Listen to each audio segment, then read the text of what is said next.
Hello everyone, this is producing a universal tetrachord from chapter 20, the Diatonic genus.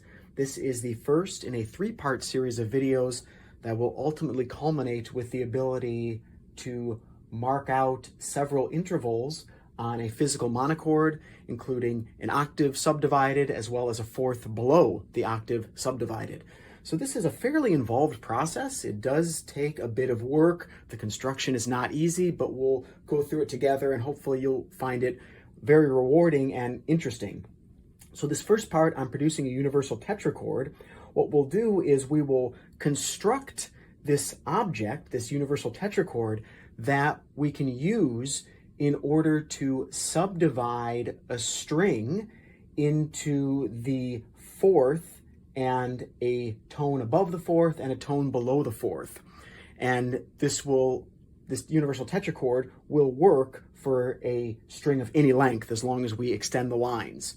So this is where we'll begin. It's universal in the sense that it can work for any string, and it's this tetrachord in the sense that it's subdividing fourths. And then what we'll ultimately do is we will subdivide multiple fourths. All right, so to get started, we'll take a large piece of paper, and as you can see, I've got several pieces of paper put together, giving myself plenty of space to work with, connecting multiple pieces together if needed. Produce a short segment AB near one edge of the page, perpendicularly to the edge. So I'll begin by giving myself a little bit of space here at the top because I'm going to be needing to do some constructions. I'll also move a little bit to the right because there's going to be some stuff going on here. And I will first make just a long line because I'm going to need to extend this line eventually, pretty much immediately. So I'll start with this line here, and I want to produce this short segment near the top. And so now I'll make my segment. So I do want this to be a fairly small segment. I don't want it to be too long. So maybe I'll do something like this here. That'll be my segment length there. So this top point here will be my A. Mark the point B clearly. There is my point B.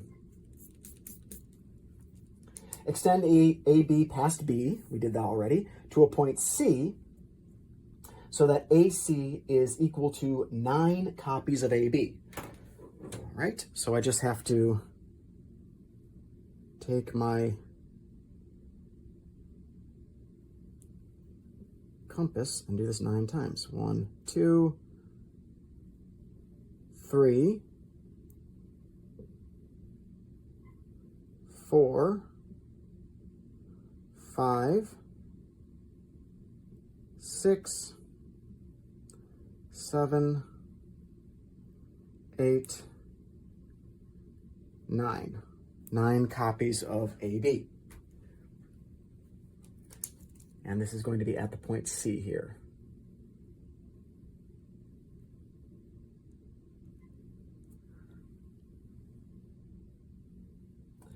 At C, produce a line perpendicular to AC. All right, so this will be the first of several Jesus fishes that we will come up with in this construction.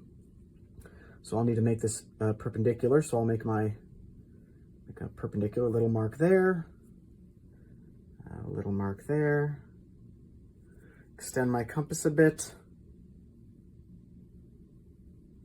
and now I'll do Jesus fish. 1, 2,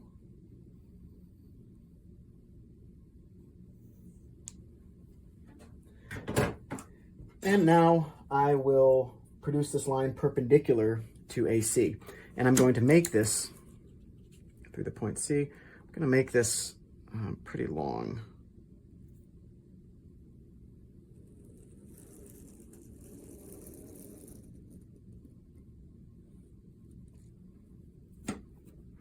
And I'll go even a little bit further than this on this end, just in case.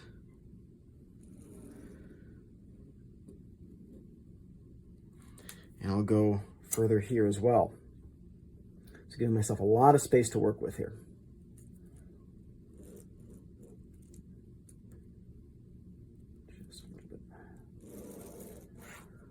right. So far, so good. Mark point D on that line so that CD is perpendicular to AC and has the same length as AC. So now I need to open up my compass, and hopefully this will be long enough to mark off, yep, there it is, AC. Let me lock it right there at C. And I'll need to get this point D. So there's my point D, which I will now mark. So there is the point D.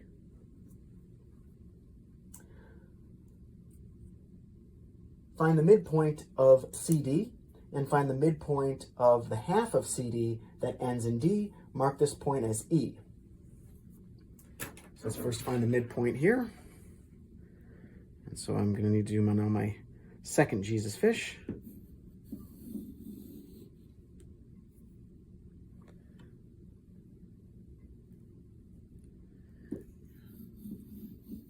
So I think for you, this just dips off the end of the paper, but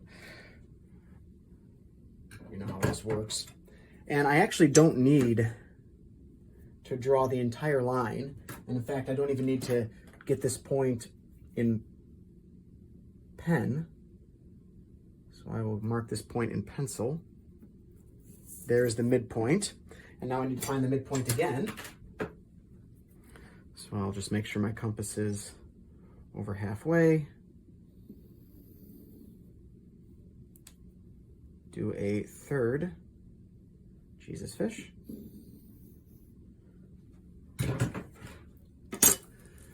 And now find that point there, E. So there's that point E, which should be, as the author says, CD is 4 times as long as ED. At C and perpendicularly to AC, produce a new line CF on the other side of AC, as D, so that CF is equal to 3 copies of AB. So luckily I've already extended this past, and so I just need to grab my length of AB again and make 3 copies. 1, 2, 3. This is going to be a point F.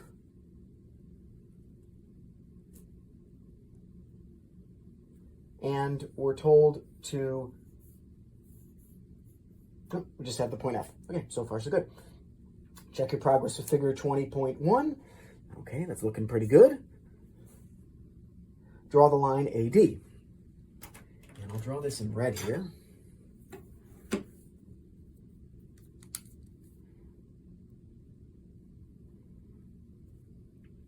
AD, and I just barely am able to get this here.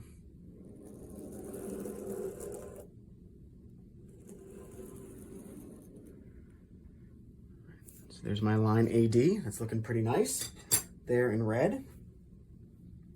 Draw this line lightly. Draw the line that is through B and parallel to AD. It intersects CD at a point called the point G. So we'll draw the line through B that is parallel to AD, but we need to do it lightly. All right, so in order to do that, I'll need to, again, first do a perpendicular to this line through B. It's going to involve a Jesus fish construction. So it dips just below. Now I make my Jesus fish, open that up just a little bit.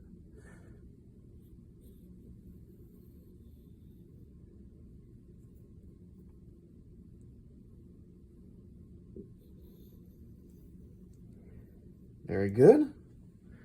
All right, and so I'll draw this perpendicular in green, although I'll need to remember that when I draw the parallel, I'll want to draw that in pencil because I'm going to need to erase it. eventually, but I'll want it for the time being.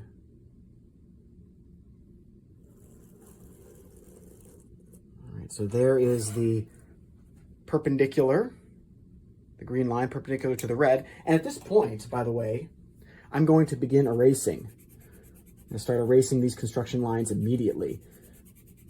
Usually we don't do this.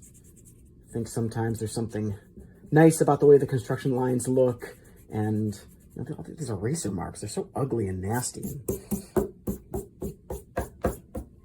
sort of batted away, but it's still there and it's gross. But in this case, we're going to do a lot more work up here, so it's good to get rid of those lines.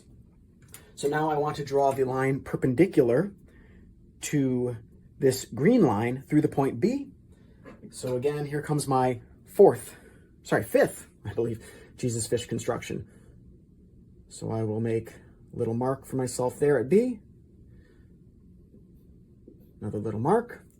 Open my compass.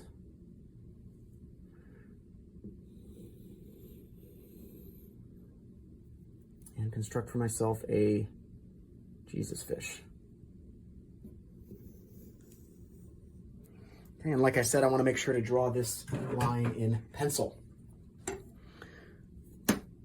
So this line is going to go through the point B. It's parallel to A.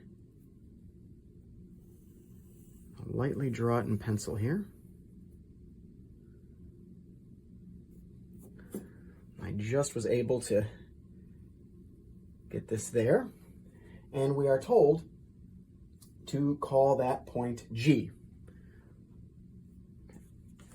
So I will call this point G, and I'm going to actually, even though the line is in pencil and we're going to erase it, I am going to mark this point G here in pen. So the point G is important, but the line is not, or it will not be there forever. All right. Step 11, draw this line lightly. Draw the line BE.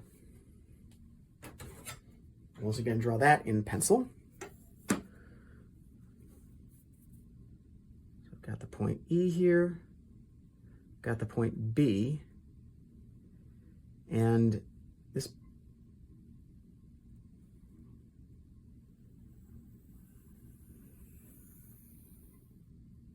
there's my line BE, and it's intersecting here with BG, and we're going to have to be very careful not to confuse these two, because now we have to do a construction up here. Draw the line through A and parallel to BE. Let H be the point at which intersects CD. So I'm going to need to first of all draw the line perpendicular to the red line here through A, and then it'll be parallel to BE. This is easy to get confused. There's already a bunch of stuff going on. So I need to draw the line that is perpendicular to BE. So this will mean through the point A, start at A, and be very careful. What's the line E? It's actually the line that goes above here. So I've got to be really careful here. So that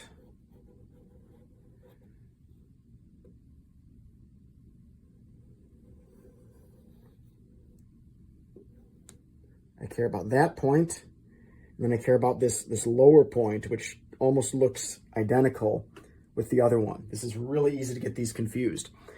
All right. So I care about this upper point here.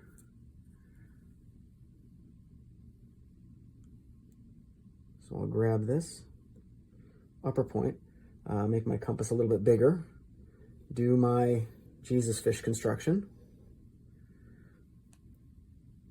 Follow this line down. It's the lower line, okay? Here, they're very difficult to distinguish, but I'll put it right there.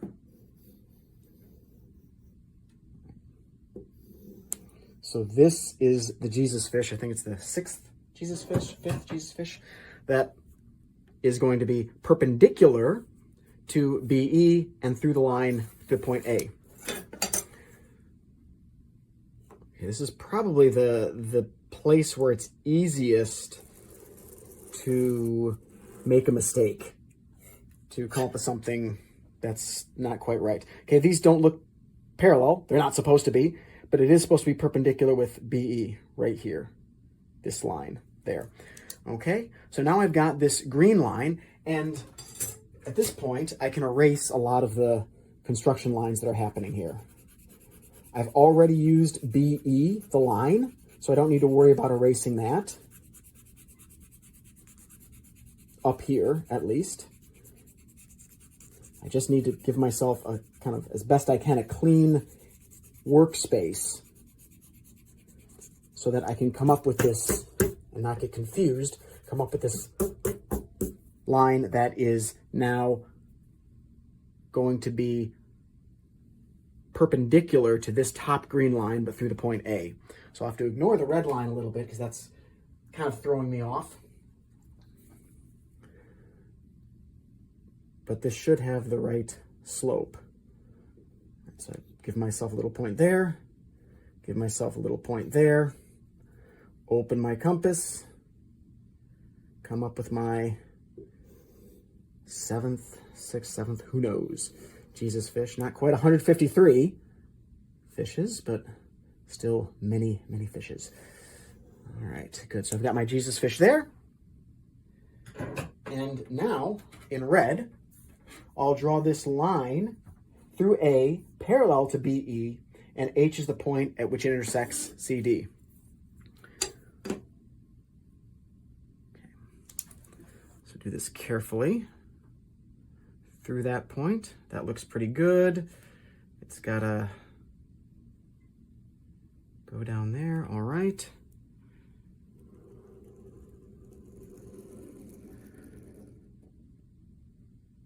All right, there it is. And we're told that this should be called the point H. So there is my point H. And this line, it's supposed to be parallel to BE, which looks about right. Right? Again, very easy to get confused. This might be a place where in your construction you make some mistake or something. Don't get discouraged by it, but it does take a little bit of work to get. Okay, check your progress with figure 20.2. This looks pretty good in terms of where these are laid out. We see in figure 20.2, H and G are fairly close to each other. There is a little bit of a gap between E and H, and a little bit of a gap between G and D. So this looks to be about right. Erase the lines emanating from B, leaving a clear indication of the points E and G whose lines intersect CD. So these construction lines, these that I have here, I really don't want.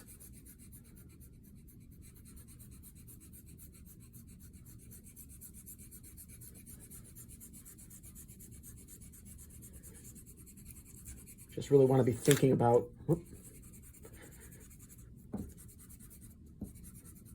those red lines that I've got, and at this point, what's going on up here doesn't matter too much, just as long as I don't get myself too confused.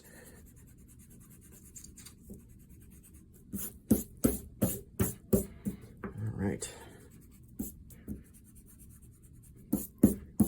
Okay, look pretty good. I've got my two lines there. Produce the lines AE, AG, and AF. They can be extended past CD, and they should be if your monochord string is longer than AC. And so that last line might seem a little bit cryptic. We're not really sure what the author means, but we'll see how to make sense of that in some of the later videos. Essentially, I can use this universal tetrachord by simply extending these lines, extending this down here to whatever length I need. So let's first produce AE.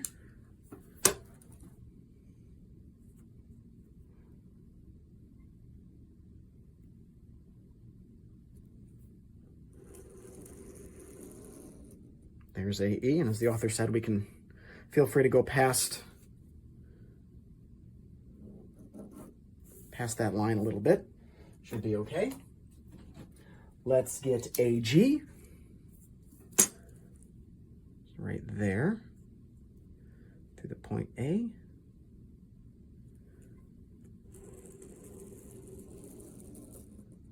AG.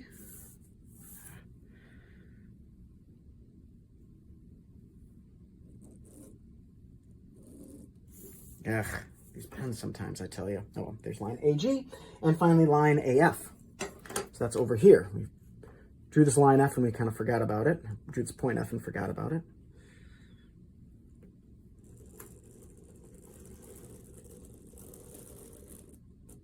All right.